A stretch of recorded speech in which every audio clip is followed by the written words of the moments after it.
about some memories, some stories of Clyde, and there are some stories of Clyde, right? We don't have time to tell all of them. No way that we could ever completely capture someone's life in a moment like this. But we can share a few, and that hopefully will spark in our own minds other stories so that we can remember Clyde and remember him well. So Allan, I'm going to invite you to come first, and then other family to follow.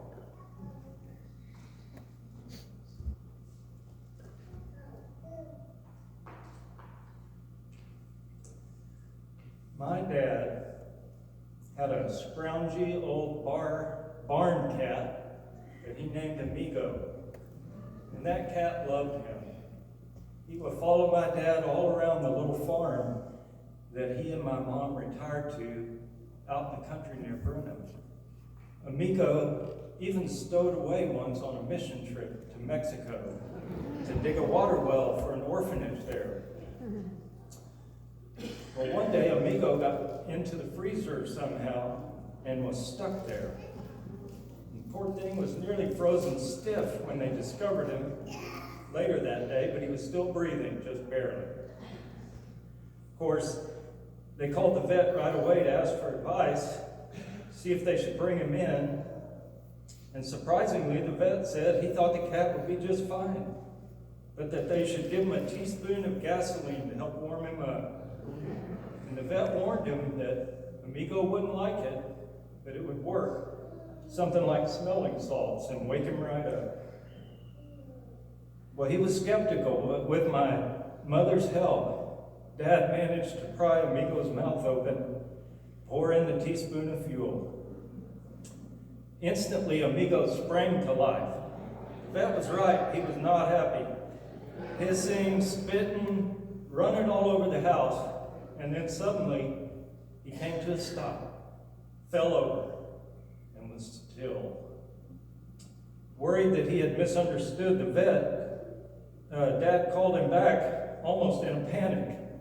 But the vet reassured him and said, it's a completely normal reaction. Amigo, he said, had simply run out of gas. If you've heard that joke before, good. I couldn't speak about my dad without telling a story. It's what he loved to do, and he was better at it than me. It didn't matter if you'd heard a story from him once or 5 times. If the time was right, if the story fit the moment, you were going to hear it again. To this day, when somebody starts a sentence with, "Did I ever tell you the one about," I have to stop myself from rolling my eyes. I always wondered what my dad would be like as an elderly man. And in a way, I never really found out. I just couldn't picture him being feeble or frail. Dad was the kind of man who coped.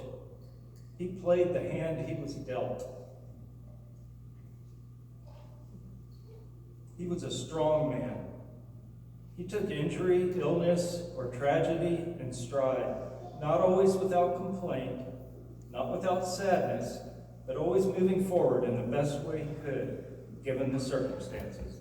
Through broken hips and other fractures, surgeries, the loss of his daughter and several of his siblings, and other difficult things, he just adapted to the present circumstance and proceeded, never letting life's setbacks overwhelm or define him.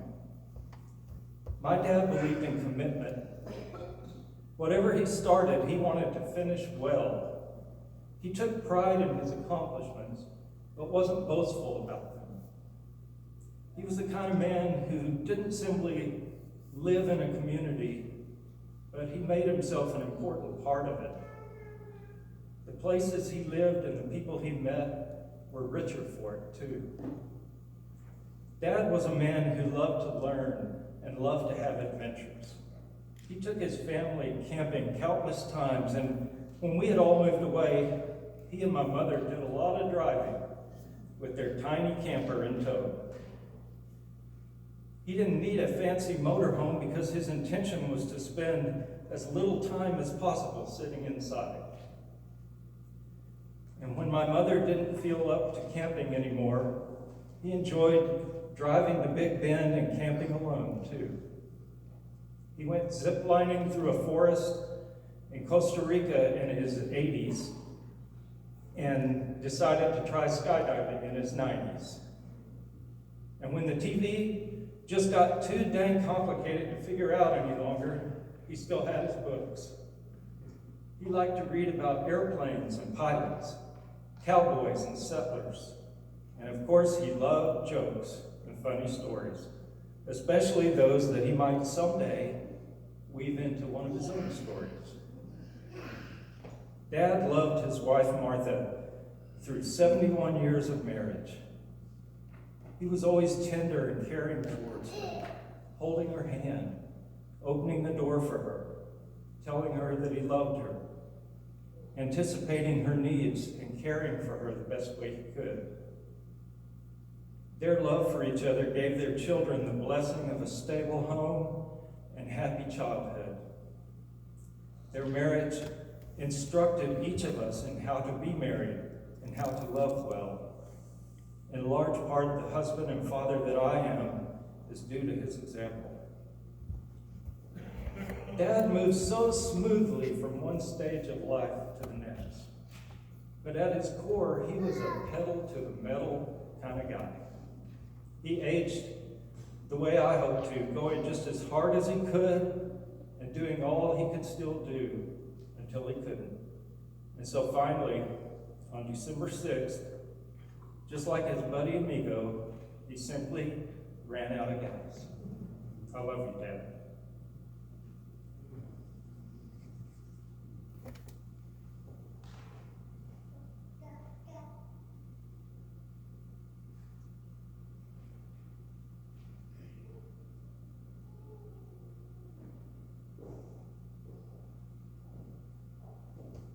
I had to bring my security blanket with me.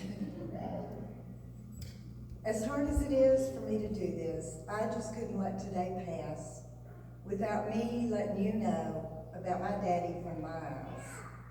I was born at Reese Air Force Base in Lubbock, Texas, to a mother and daddy who were absolutely amazing parents and loved each other so much. I remember a very idyllic childhood for which I'm extremely thankful. Mother and Daddy made sure that their 5 children got to experience everything Lubbock, Texas had to offer. Growing up for me was fun in every sense of the word. My daddy was an extremely hardworking man. He provided for us well. I love him for that. Dad was a kind man with a wonderful sense of humor, as I'm sure a lot of you have experienced, like Allan said. If Dad didn't have one of his many jokes ready to tell, he would just make something up to make you laugh. And I don't believe Dad ever met a stranger. He had a heart of gold and would go out of his way to help whenever he saw a need. Dad didn't like to slow down, and he never wanted to admit he was getting older. He gave his whole self as long into his very long life as he possibly could. When I was growing up, I thought my daddy was the smartest man in the world. In my eyes, he could do anything, and he would usually try everything at least once. I was so proud to tell people he was my daddy. The smartest thing I think he ever did, though, was to hire a young man to work for him when I was 15 years old and a sophomore in high school. The store my daddy owned at the time was across the street from my high school, and I would frequently pass through that store on my walk home from school. The day I noticed this newly hired young man, I asked my dad about him.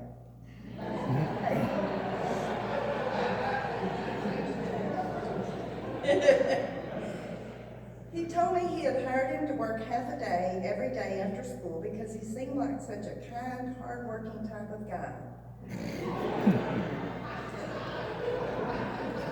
Suffice it to say, I thought...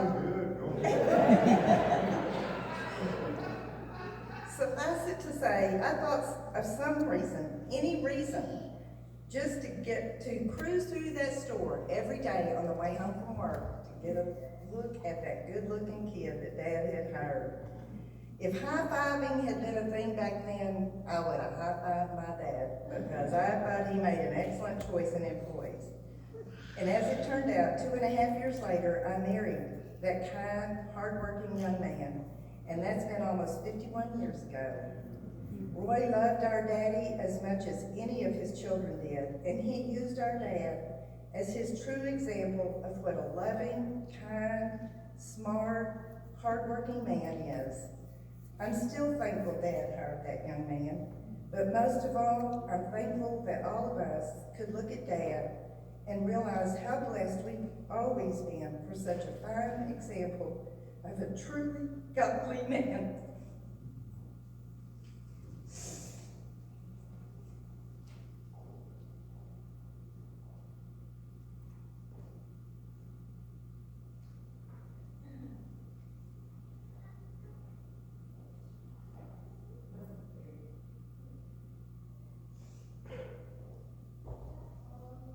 Well, to have to follow both of them